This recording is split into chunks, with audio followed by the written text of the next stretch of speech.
Pão em Todas as Mesas, o podcast do 18º Congresso Eucarístico Nacional.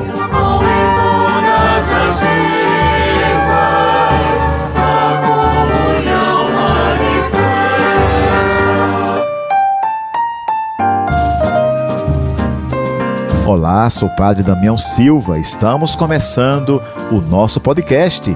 É muito bom ter você aqui. A exposição Servo de Deus é uma das atividades a ser realizada no 18º Congresso Eucarístico Nacional, celebrado pela Arquidiocese de Olinda e Recife, de 11 a 15 de novembro. Nessa exposição, vamos ter a oportunidade de conhecer 8 histórias de servos, entre santos e pessoas que estão no caminho para a santificação. Essas histórias estão ligadas ao Regional Nordeste 2 da CNBB, seja por ser a região de nascimento de alguns desses fiéis ou pela missão pastoral exercida por eles nessa localidade. Sou Simone Oliveira e no nosso podcast vamos falar sobre a exposição Servos de Deus do 18º CEM e saber a trajetória para se tornar santo na Igreja Católica. Durante os 5 dias do 18º CEM, vamos conhecer as histórias dos santos mártires do Rio Grande do Norte e também dos servos de Deus, o Frei Damião de Bozano, Dom Vital Maria, Padre José Ibiapina, Dom Expedito Lopes, Padre Francisco Gerardes, Irmã Adélia e Dom Helder Câmara.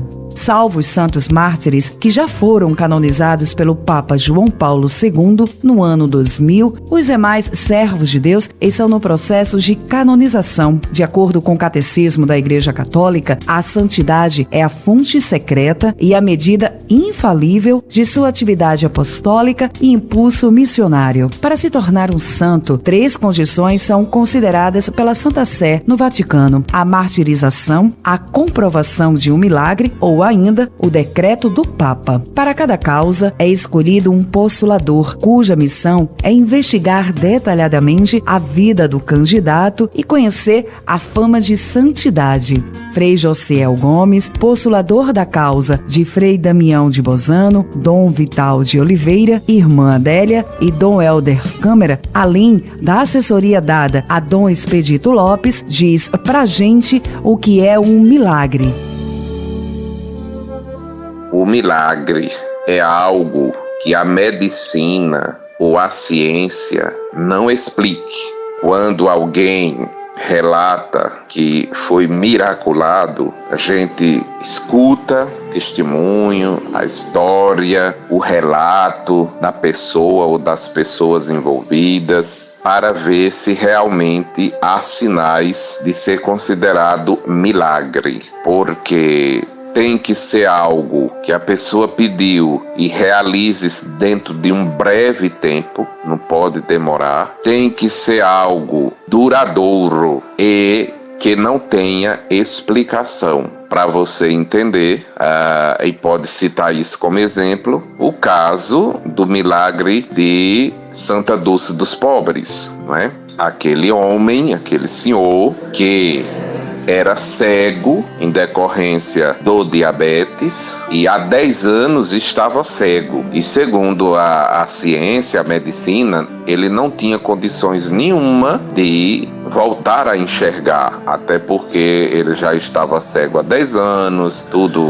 toda a parte, vamos dizer assim, ocular já estava, entre aspas, morta, né, no sentido de que não tinha mais sinais de vida ali para voltar a enxergar. E aquele homem sentia dores nos olhos. E numa noite ele estava sentindo dores terríveis, então ele faz uma prece à Irmã Dulce e vai dormir. E no outro dia ele acordou enxergando. Então isso é um milagre. Quer dizer, ele pediu, aconteceu em um breve tempo, ele continua enxergando, então é algo duradouro. E a ciência não explica como é que ele voltou a enxergar. Diz que era impossível, entendeu? Mas os milagres podem ser de saúde, podem ser ligados a determinados fenômenos, até mesmo da natureza, tá certo?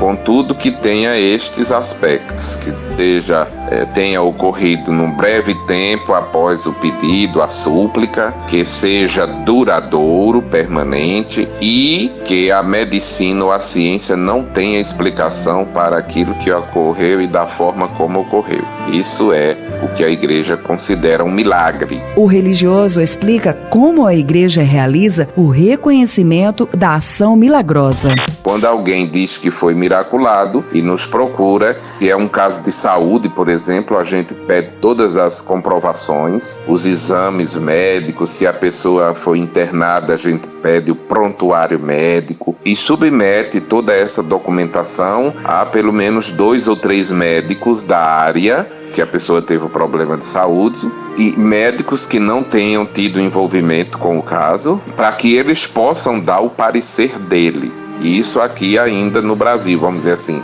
Se os médicos dão um parecer positivo, ao observarem o relato e verem as provas, os exames, dizendo, olha, isso aqui a medicina não tem explicação, a ciência não explica. Então, a gente constitui um tribunal na diocese onde o milagre aconteceu. Ali é constituído um tribunal para acompanhar o caso, escutar as testemunhas, as pessoas que se envolveram no caso, os médicos, essas coisas todas. Toda a documentação é organizada e se envia a Roma. Lá em Roma, passa por uma outra comissão médica, tem que ter a aprovação dessa comissão também em Roma, e depois ainda passa por uma comissão de teólogos e, por fim, por uma comissão de bispos e cardeais. Somente depois de todo esse trabalho e tendo evidências de que ocorreu realmente um fato inexplicável, é que a igreja reconhece como milagre. De acordo com Frei, a abertura do processo para a causa dos santos acontece após 5 anos a morte do postulante. É um tempo necessário para que a igreja observe, perceba se realmente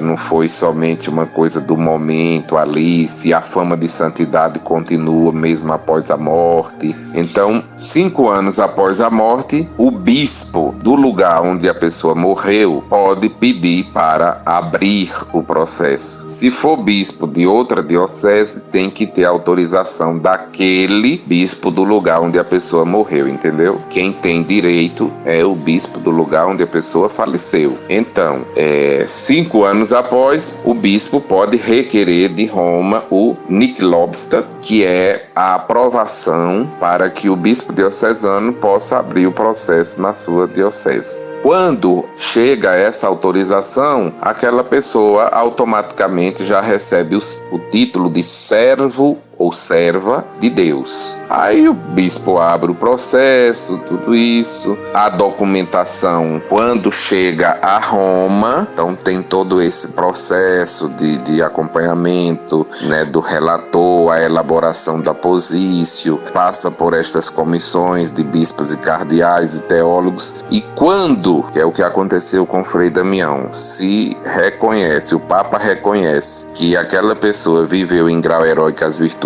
cristãs, então vem o segundo título, que é o de venerável. O próximo estágio ocorre após a comprovação de um milagre, recebendo assim o título de beato.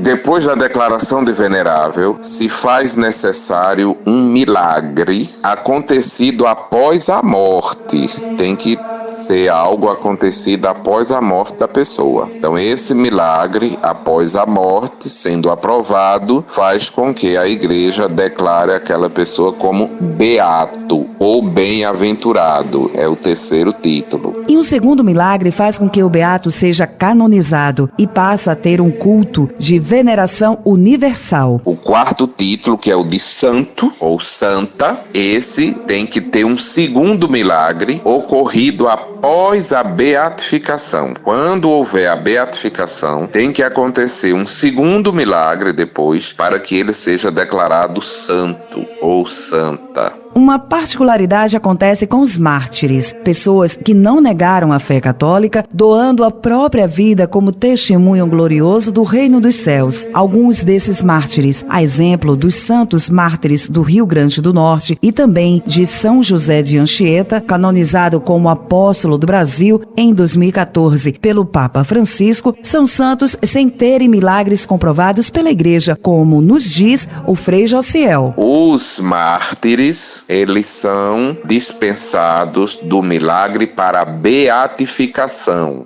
que é para ser declarado beato, mas para a canonização, não. É preciso ter milagre, mesmo sendo mártir. Para ser declarado santo, é preciso um milagre. Beato não, santo sim. Aí alguém pode perguntar, mas e os mártires do Rio Grande do Norte, lá de Cunhaú? É porque, como eles já eram históricos do século XVII, então a UMES solicitou ao Santo Padre e o Santo Padre dispensou, né? Como aconteceu também com José de Anchieta. Ele era beato e foi canonizado sem um milagre, mas não era mártir, né? No caso dos mártires do Rio Grande do Norte é porque houve uma dispensa. Mas se fosse pelo normal, vamos dizer assim, eles teriam que ter um milagre para serem canonizados.